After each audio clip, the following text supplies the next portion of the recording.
Assalamualaikum warahmatullahi wabarakatuh. Halo sahabat cerdas liputan Sumbawa, balik lagi bareng aku Mujiati dalam segmen Ngobrol bareng Gen Z. Oke, hari ini aku ditemanin lagi oleh sahabat aku. Halo Kamita. Halo Kak Muji, halo semuanya. Halo semuanya teman-teman, semoga di ke berapa Ramadan nih hari ini? Ke 6 Ramadan ya. Semoga puasanya teman-teman makin lancar, makin berkah gitu ya. Dan juga makin rajin sedekahnya. Oke Kamita, di hari ini kita mau ngebahas tentang yang lagi ngetren di kalangan Gen Z lagi nih Kak. Apaan? Yang suka tiba-tiba melonjak turun tuh, ada grafiknya tuh Kak. Mood. Ya bisa jadi mood ya. Kita bakal ngebahas tentang investasi. Waduh. Karena kan Gen Z sekarang tuh anak SMA aja udah pandai investasi ya, udah mulai investasi gitu. Bahkan anak-anak kuliahan tuh udah ada tuh yang udah mulai investasi, belajar gitu ya. Ya mulai berani lah gitu intinya. Bahkan ada yang udah sukses gitu di usia 20-an udah sukses berinvestasi gitu. Nah, tapi Kamita, yang menjadi tanda tanya adalah apakah yang kita cari ini investasi yang nyata hasilnya atau yang spesial hasilnya? Maksudnya emang apa tuh yang spesial? Gini, jadi apakah investasi ini tuh yang di dunia aja atau investasi akhirat juga gitu. Jadi kita lagi pengen ngebahas tentang apa sih investasi yang paling menguntungkan gitu. Menarik kan ya. Karena kan apalagi anak muda ya yang udah sering banget belajar tentang investasi gitu. Tapi BTW aku belum pernah ya coba-coba invest gitu ya. Belum berani aja gitu. Kalau aku belum siap mental kayaknya. Lebih ke belum siap uangnya kayaknya ya. Oke, iya bisa jadi. Nah, tapi hari ini kita akan membahas tentang investasi apa yang paling menguntungkan. BTW kita mulai dari hal kecil dulu nih. BTW Kamita pas kecil kapan sih diajarin mulai untuk berinvestasi atau sedekah atau menabung gitu? Kalau kecil mungkin nabung ya teman-teman Kak Muji, mungkin belum dikasih pengertian tentang sedekah segala macam mah nggak ada gitu maksudnya. Tapi kalau tentang nabung sih yang ada kan kita dari TK ya, dari TK tuh udah kayak ada buku tabungan kecilnya yang biasanya kerja sama antara sekolah sama bank-bank lokal gitu kan. Terus di sana kita kadang sehari tuh bawa uang tabung segini gitu dari uang jajan, atau ada juga yang ortu-ortunya tuh khusus gitu. Emang udah nyisin untuk nabung gitu ya. Tabungannya ortu tapi dititip di tabungan kita gitu. Iya. Jadi itu mungkin ya pelajaran menabung dari kecil yang diberikan oleh orang tua dan pihak sekolah khususnya gitu. Meskipun hitungannya mungkin bukan bukan investasi ya, lebih ke nabung aja gitu. Kalau investasi kan dananya diputar lagi ya biasanya untuk memperoleh profit gitu, yang lebih besar lagi ya, yang bisa diperoleh nanti di masa depan. Kalau nabung kan kita ya seberapa banyak yang kita tabung ya itu nanti hasilnya buat kita sendiri juga kan. Nah tapi betul Kamita mulai usia berapa sih mengenal tentang sedekah atau infak? Kalau sedekah tuh di SD. Mulai SD ya? Nah, tapi nggak spesifik sih Kamu Ji, maksudnya nggak spesifik dikasih tahu kalau itu sedekah, tapi lebih ke konsepnya itu berbagi. Jadi dulu tuh ada cerita ya, temen Mita tuh sempat kayak kena musibah banjir gitu karena rumahnya tuh deket sungai gitu. Terus pas waktu itu ada musibah banjir, dia tuh terdampak gitu. Dan kita sekelas tuh berbagi untuk ngebantuin dia kayak gitu. Cuman belum dikasih tahu tuh kalau itu konsepnya masuk ke sedekah gitu ya. Cuman ya konsepnya ya berbagi aja, caring gitu ke teman yang dapat musibah. Pernah nggak dulu tuh kalau di kampung aku ya, pas lebaran tuh biasanya kita suka kalau pas mau berangkat sholat Idul Fitri suka dikasih uang 2.000 sama orang tua, nanti ini ya buat infak, buat sedekah di sana. Ada nggak sih di Kamita kalau misalnya Idul Fitri gitu? Ada ya. Biasanya ditaruh kotak amal gitu kan. Iya. Bangunan masjid lah. Iya, benar banget. Ada sih. Tapi kan waktu kecil tuh kita kalau sedekah pasti kita dari uang orang tua kita ya Kamita ya. Pasti kita dikasih gitu. Benar. Tapi sekarang gimana perasaannya Kamita ketika udah bisa sedekah dengan uang penghasilan sendiri? Lebih ke pertama mungkin ada kebanggaan ya, maksudnya dalam diri kita sendiri gitu, maksudnya berhasil menyisihkan sebagian rezeki kita untuk ya emang kewajibannya dikeluarkan gitu. Iya, karena kan Maksudnya di dalam rezeki kita Iya, ada haknya ada orang lain gitu ya. Jadi ya seneng sih gitu, meskipun mungkin ya nggak banyak-banyak banget juga, tapi alhamdulillah ada yang disisihkan gitu. Oke, jadi gitu guys. Nah, sekarang kita ke realitas saat ini. Gimana tuh? Realitas saat ini kan kita lebih sering tuh invest ke dunia ya, yang hasilnya itu nyata, real gitu ya. Hasilnya tuh real, kayak ya kalau pas ngelonjak banget gitu ya, grafiknya tinggi kan untungnya kita makin gede ya nggak sih gitu. Nah, itu kan emang nyata gitu. Tapi kalau kita sedekah kayak udah masukin kotak amal atau apa ya, kita nggak bisa ngelihat hasilnya kan Kamita. Jadi mungkin hal itu yang membuat banyak orang itu nggak aware gitu ya untuk sedekah, infak gitu ya. Makanya dari Kamita boleh nih di-share ke teman-teman sebenarnya apa sih keutamaan dari sedekah atau infak ini, biar kita makin semangat nih Kamita buat sedekah ataupun infak. Oke, kita mungkin bahas di kenapa orang tertarik investasi dulu ya. Boleh tuh Kak. Investasi itu kan kita nyimpen saving ya, maksudnya nyimpen dana di entah itu aset, entah itu produk keuangan lainnya gitu ya, untuk memperoleh keuntungan di masa depan. Yang dikejar kan si profit itu, si keuntungan di masa depan itu kan teman-teman yang dikejar gitu, yang potensial untuk terus meningkat setiap tahunnya gitu ya. Karena mungkin emang tuntutan tuntutan di masa depan kan kita nggak tahu ya, maksudnya hidup ke depan tuh akan seperti apa susahnya, perekonomian akan kayak gimana. Jadi orang-orang tuh berpikir gitu, kayak ayo gimana ngumpulin uang sebanyak-banyaknya, gimana caranya punya uang yang aman gitu ya, uang yang terjamin untuk kebutuhan mereka di masa depan. Karena mereka percaya investasi itu bisa membantu mereka untuk itu. Sebenarnya konsep infak dan sedekah pun sama kamu Ji. Secara konsep ya, karena kan sama aja kita nyimpen untuk kita peroleh di kemudian hari gitu ya, di akhirat nanti, di masa depan kita yang sesungguhnya gitu.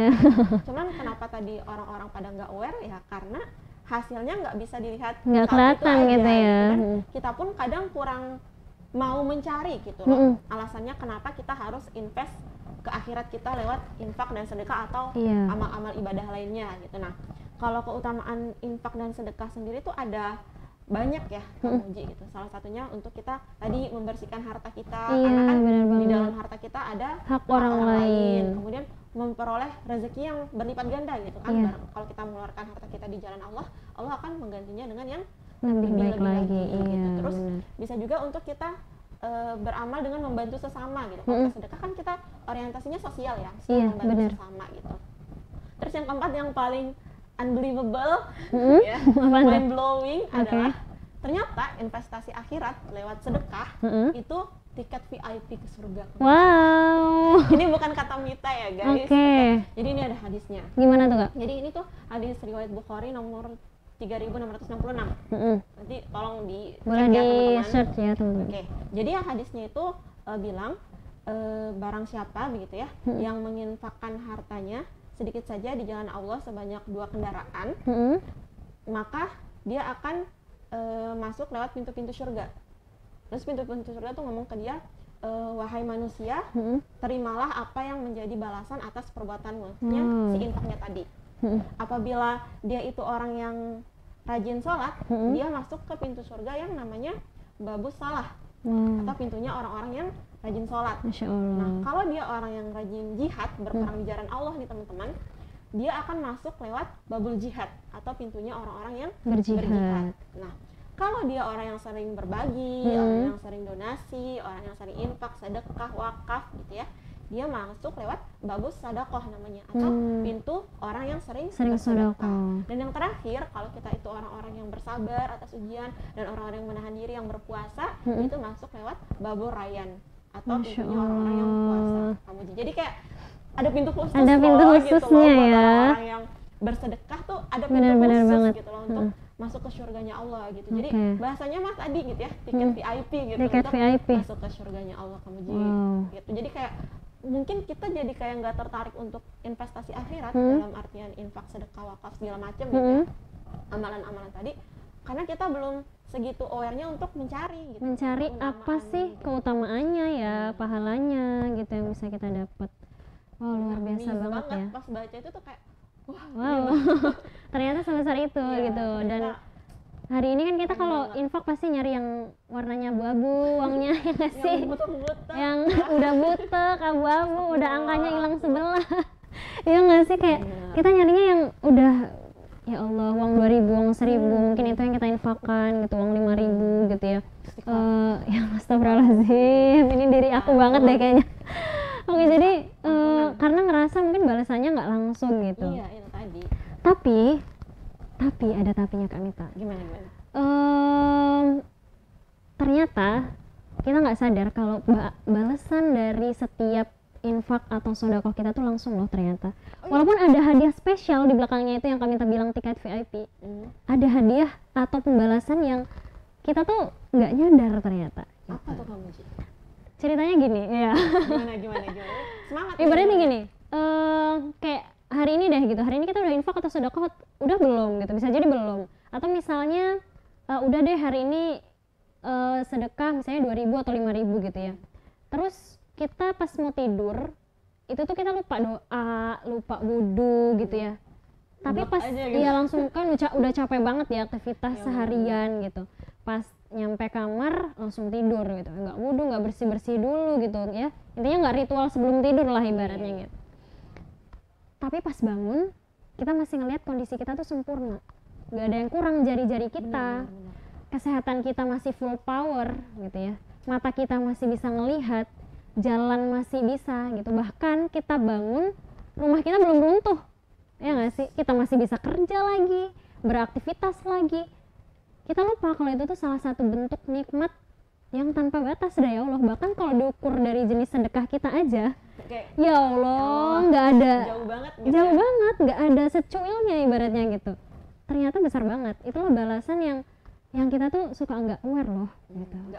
Nggak ngeh gitu. Balasan dari sedekah kita yang banget. Kecil itu yang gitu, kecil sekecil itu ibaratnya gitu. Makanya kenapa sih kadang kenikmatan itu bisa menjadi ujian juga ya, gitu. Bisa menjadi kenikmatan tapi bisa jadi sebuah kenikmatan juga kadang jadi ujian gitu. Karena makin dikasih nikmat kok makin nggak sadar gitu ibaratnya, terlena gitu kitanya. Nah makanya ayolah kita mulai sadar gitu ya, bukan hanya investasi dunia aja yang kita kejar, tapi investasi akhirat juga kita upayakan gitu. Semangat guys. Semangat para pencari cuan dan teman-teman yang masih mahasiswa. Oh ya, ngomong-ngomong tentang mahasiswa nih Kak. Ya, gimana? Di bulan Ramadan ini kan pahala tuh berlipat ganda ya. Dari pahala ibadah sholat, ngaji, sampai sedekah. Makanya kenapa kalau pas Ramadan tuh orang suka berbondong-bondong memberikan takjil, ya nggak sih? Sering nggak sih lihat? Iya, kalau dikenal bulan sedekah. Bener. Kalau di perempatan jalan tuh pasti udah rame banget tuh yang bagi-bagi sedekah gitu ya, bagi-bagi takjil buat buka puasa gitu. Nah, tapi kadang apalagi aku sebagai anak rantau ya yang mungkin sempat ngerasain gimana susahnya makan, susahnya ekonomi, keuangan gitu ya. Kadang uang cuma cukup buat makan sehari atau 2 hari gitu. Jadi buat infak sedekah tuh kayak berat gitu Kak Mita. Nah, ada tips nggak sih dari Kak Mita supaya kita ini sebagai seorang mahasiswa gitu ya tetap bisa dapetin pahala yang berlipat ganda di bulan Ramadan gitu, yang menyeimbangi pahala sedekah, gimana Kak Mita? Oke. Sebenarnya tadi kalau mau pakai harta dulu ya, kita bahas tips yang kalau misalkan kita punya dulu ya kamu. Meskipun mungkin nggak banyak ya teman-teman kita punya rezekinya gitu ya. Kita bisa kalau Mita pribadi gitu ya. Lalu waktu masih jadi mahasiswa tuh, yang pertama sedekah subuh. Masya Allah. Kan dia kayak ringan ya kamu. Maksudnya kita apa kayak botol kayak apa kayak gitu ya buat ngisi sedekah subuhnya gitu. Rp500 gitu ya. 1.000, 2.000, 5.000, 500 lagi. Jadi kayak nggak apa-apa gitu, nggak konsisten jumlahnya, tapi konsisten dilakukan setiap hari. Karena kan nanti dia bakalan terakumulasi sendiri gitu ya. Sedikit-dikit lama-lama jadi bukit. Jadi ya kayak numpuk sendiri gitu teman-teman, dan nggak sadar udah banyak aja nih gitu ya. Gitu bisa mungkin diinfakkan ke masjid atau untuk saudara-saudara kita yang lain yang membutuhkan. Iya, benar banget. Gitu kan ya. Jadi bisa tuh coba cara itu yang pertama. Oke. Nah, kalau misalkan teman-teman udah kerja gitu ya, udah punya penghasilan sendiri, meskipun mungkin ya baru cukup untuk menghidupi diri sendiri gitu ya, Kamuji, nggak apa-apa di budgeting aja kalau dari Mita sih. Iya, tetap sih harus sih itu. Terbiasa Kamuji untuk mengeluarkan harta kita di kita. Iya, benar banget. Berapa persen kah? 10% mungkin. Iya, karena kalau nggak dibudgetin kayaknya semuanya bablas nanti ke skincare, baju lebaran. Aduh, habis dong. Dan sekarang udah banyak banget kayak lembaga mil zakat tuh yang bisa mobile kan, maksudnya benar banget, transfer via bisa online gitu. Jadi tinggal pilih nih mau lembaga mana gitu kan. Banyak banget, ada rumah zakat mungkin, benar banget, Lasdasi gitu ya. Pokoknya banyak banget lah ya yang banyak banget lah bisa yang jadi wadah buat gitu teman-teman infak sedekah itu sendiri gitu Kamuji. Nah, kalau gimana kalau kita nggak punya uang sama sekali? Tenang. Jangan berat. Jangan bimbang. Oke, gimana Kak? Ada nggak sih Kak? Ada Kamuji. Jadi pertama kita berangkat dari definisi dulu ya. Kalau infak gitu ya, infak tuh dia pemberian berupa harta. Dia harta nih yang dikeluarkan di jalan Allah untuk pembangunan dan pengembangan umat. Jadi infak tuh biasanya kayak buat pembangunan masjid yang kita biasa lihat di jalan-jalan tuh. Kan maksudnya minta sumbangan itu, kalau kita mengeluarkan itu untuk infak hitungannya. Nah, adapun sedekah, Kamuji, sedekah itu lebih luas gitu maknanya. Cakupannya ya. Gak cuma tentang harta. Jadi sedekah itu pemberian gak cuma berupa harta, tapi juga bisa berupa ilmu, bisa juga berupa tenaga, bisa juga dengan kelakuan baik. Kita ngebantu orang, memberikan ilmu kepada orang, misalnya ngajarin ngaji misalkan gitu kan, itu udah termasuk sedekah kok teman-teman. Tapi yang bentuknya ilmu gitu. Kalau kita misalkan nggak punya harta untuk disedekahkan, bahkan mungkin udah masyhur gitu ya, terdengar di telinga kita kalau senyum kita di hadapan sesama muslim itu juga sedekah. Ya. Jadi kalau udah mentok banget gitu ya, tapi jangan sampai kalian nggak senyum juga. Aku udah punya banyak duit nggak sesenyum. Nggak gitu juga gitu. Itu manners ya. Kita atau nanti sepanjang jalan pas ngabuburit senyum karena mau nyari pahala gitu ya. Jadi nggak juga ya, nggak juga gitu. Kalau ketemu teman ya senyum. Benar. Untuk kita menghargai sesama gitu Kamuji. Jadi jangan risau gitu ya, meskipun kita mungkin belum punya belum punya harta yang banyak gitu ya, belum punya harta yang bisa kita bagi-bagi sana sini sono gitu ya. Ya nggak apa-apa gitu, dengan kelakuan baik, dengan tenaga kita yang masih muda-muda, masih kuat, bertenaga, semangat, kita bisa memanfaatkan itu untuk sedekah. Benar banget guys. Jadi kalau misalnya lagi ada event-event Ramadan, bagi-bagi tajil, gabung aja, ikut bantuin bungkusin kurmanya, bagi-bagiin di jalan, itu kita udah mendapatkan pahala yang sama dengan orang yang berpuasa tanpa mengurangin pahala orang tersebut gitu ya, udah dapat pahala sedekah juga gitu. Nah terus di zaman Nabi tuh ada sebuah kisah. Apa tuh kamu?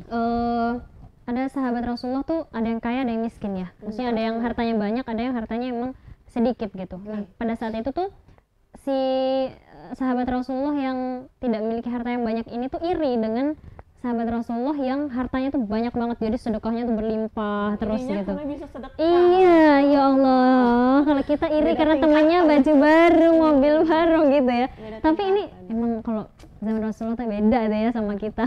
Irinya karena teman yang lain bisa sedekah lebih banyak gitu ya sedekahnya, bener gitu. Ini iri gitu, nanya ke Rasulullah gitu, wahai Rasulullah, saya ini tidak memiliki harta untuk bersedekah, bla bla bla gitu ya, bahkan sebutir kurma pun ya hanya untuk bisa berbuka puasa sekeluarga, bla bla bla, ini kayak gitu kan. Akhirnya dikasih tahu bahwasanya baca zikir subhanallah walhamdulillah wala ilaha illallah wallahu akbar la haula wala quwata illa billahil aliyil azim setiap hari, setiap pagi gitu ya. Nah itu tuh ternyata pahalanya sama seperti orang yang bersedekah itu. Masya Allah. Ya Allah, kayak wow keren banget ya. Iya, ternyata Allah tuh banyak ngasih jalan loh buat kita biar kita tuh tetap punya pahala yang sama dengan orang-orang yang bersedekah gitu. Semoga dari kisah ini bisa menginspirasi kita lah gitu, biar makin ya ayo kita iri bukan hanya tentang dia lebih glowing, dia lebih cantik, dia lebih tampan gitu ya. Tapi kita juga harus iri gitu loh dari segi amal ibadah kita sama orang-orang di sekitar kita gitu guys. Masya Allah. Oh Masya Allah. Kemudahan-kemudahan yang iya benar. Gitu ya. Nah benar banget. Nah itu sih dari aku nih Kamita. Oh iya aku keinget sesuatu guys. Apa tuh? Nah jangan lupa juga kita tetap menyisihkan harta kita gitu ya untuk berinfak di saudara-saudari kita, baik yang di Indonesia yang saat ini sedang kena musibah banjir gitu ya, bencana alam, emang lagi banyak banget gitu loh ujian. Emang kadang tuh suka di akhir tahun sama dekat-dekat Ramadan tuh Allah lagi nguji-nguji kita gitu ya. Makanya ya kalau kita bener supaya iman kita tuh makin teguh lagi gitu ya, sisihkan harta-harta kita buat saudara-saudari kita yang mungkin saat ini terkena musibah gitu ya, baik di Indonesia maupun saudara-saudari kita yang di Palestina ya. gitu. Meskipun gencatan senjata gitu ya, ternyata kan masih ada aja lah konfliknya gitu. Konflik dan serangan-serangan yang masuk ke mereka gitu. Apalagi ini udah mau Ramadan, mungkin banyak kebutuhan mereka yang belum terpenuhi gitu ya. Kita ikhtiar bantu sama-sama. Gitu. Iya, semoga kita semua gitu ya, seluruh dunia inilah damai gitu ke depan harapannya ya. Supaya kita bisa ya saling damai, menebar senyum dan bersalam. Oke, sip.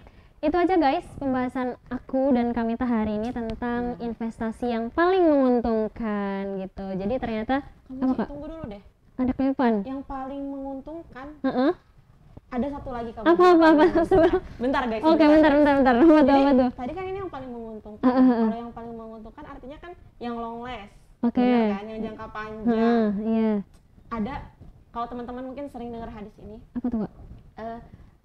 Ada 3 amalan yang dia itu tetap mengalir pahalanya meskipun orang yang melaksanakan itu udah meninggal. Kan itu long last tuh pahala. Oh iya, kayak pernah denger nih. Apa nih Kak? Pahalanya long last kan. Kalau kita sholat masih hidup, sholat dapat pahala, kalau meninggal kan udah nggak bisa. Iya, bahkan kalau kita hari ini sholat besok enggak ya keputus tiba-tiba.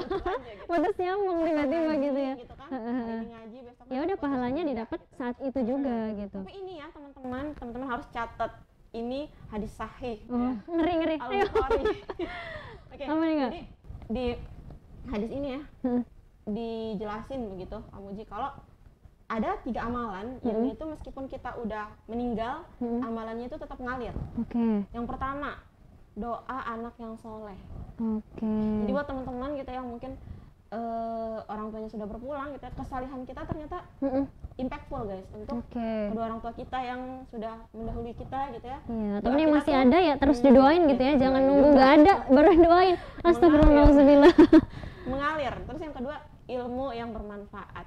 Jadi kalau teman-teman punya skill misalkan ngedit, public speaking, ngaji segala macem, itu tuh diajarin ke orang lain juga, di-share. Jangan disimpan sendiri karena ternyata kalau orang mengaplikasikan itu di kebaikan gitu ya Kamuji, pahalanya ngalir juga ke kita guys kalau kita udah meninggal dunia. Apalagi kita ngajarin si A nih, si A ngajarin si B ngajarin si C gitu ya, ibaratnya ya jalan terus. Ya, iya benar banget. Terakhir tuh sedekah jariah teman-teman. Nah sedekah jariah ini maksudnya apa? Sedekah yang tujuannya tuh untuk kemaslahatan umat. Contohnya kita ikut patungan bangun masjid. Kalau masjidnya dipakai terus menerus tuh pahalanya terus. Atau rumah-rumah tahfiz gitu ya. Atau Al-Quran juga boleh. Iya benar. Al-Quran tuh boleh banget teman-teman. Jadi tolong dicatat yang terakhir ini guys karena impactful jangka panjang gitu ya. Untuk kita gitu. Pahalanya investasi banget lah gitu yang 3 benar itu. Banget. Itu Kamuji. Iya. Gara-gara Kamita ngomong ini aku jadi ingat sesuatu. Aduh, ingat lagi apa enggak? Iya kan, nggak jadi nih kita tutup nih. Jadi ternyata selain pahala jariah tadi, apa tuh? Ya ada investasi dosa jariah. Jadi silahkan dipilih mau invest dosa jariah apa pahala jariah gitu. Tadi 3 hal juga sama gitu. Ketika menjadi anak yang soleh itu bisa menjadi pahala jariah, tapi kalau kita menjadi anak yang durhake, itu juga bisa jadi dosa jariah buat orang tua kita gitu. Jadi ibaratnya apa yang kita lakukan hari ini, apa yang kita tanam, yang menuai ya bukan kita doang tapi orang tua kita gitu. Tapi kalau orang tuanya sudah tegas melarang tapi anaknya tetap melakukan, itu terputus kok. Jadi kayak ya udah orang tua sudah menunaikan tanggung jawabnya gitu ya, tapi si anak tetap bandel ya, itu balik lagi urusan dia dan Allah gitu. Jadi silahkan ya mau sedekah jariah, pahala jariah atau dosa jariah ya. Pahala sih dari sisi manapun mending pahala. Pahala ya. Oke, sip. Itu guys closing dari kita, semoga bermanfaat sharing kita tentang investasi paling apa tadi Kak? Paling berharga ya, investasi paling ngeberuntungin gitu ya, jangka panjang pokoknya. Semoga itu bisa menjadi reminder buat kita ya, buat orang-orang di luar sana. Iya benar. Oke, itu aja pertemuan kita pada episode kali ini. Mantap. Jangan lupa selalu tontonin kita di semua platform sosial media Liputan Sumbawa. Aku ingat lagi, ada Instagram, ada TikTok, ada Facebook, ada YouTube. 4 ya? Iya bener. Teman-teman kalau mau komen-komen boleh ramaikan komentarnya gitu ya. Di-share juga ya kamu. Nge-share tuh pahala jariah loh. Iya, karena ini kebaikan. Iya bener. Oke, sip, itu aja. Terima kasih, sampai ketemu di episode selanjutnya. See you and wassalamualaikum warahmatullahi wabarakatuh. Bye.